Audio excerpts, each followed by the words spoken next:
People have asked us, what makes a Graywolf book Graywolf? That if we could articulate exactly in advance what we were looking for very precisely, that would be putting ourselves ahead of our writers. I was reading a lot of Graywolf poets before I was very conscious of who published them, and I started to kind of pay attention to who made these books, how did they come into being, and a lot of the poets that I really loved were Graywolf poets.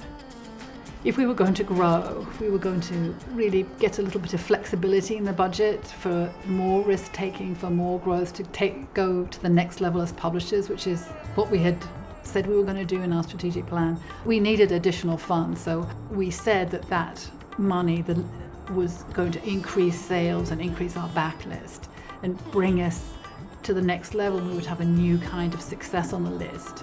And startlingly, that is what happened. Because we've published Jane Kenyon and William Stafford and Tess Gallagher and Linda Gregg, Dana Joy for many years, we're seeing the fruits of that as younger writers are wanting to come and follow in those footsteps. Having published 3 books with Graywolf, I now feel like this is my home. 75% of our individual donors are local. They understand that 6 publishers control about 80% of everything that is published, that some of the risk-taking is going on in the small non-profit arena. I think as somebody who makes poems, you're very conscious of what the book looks like and feels like, and I think that the books that they do are also very beautifully done. Well, there's quite a lot of very important, interesting literature that's being neglected by the larger houses, and that would include poetry, translation, short stories, essays that are hybrid, which seem difficult at first sight to sell, and or indeed are difficult to sell. I think the reason why we stayed at the Black is connected with our ongoing disciplines and sound practices.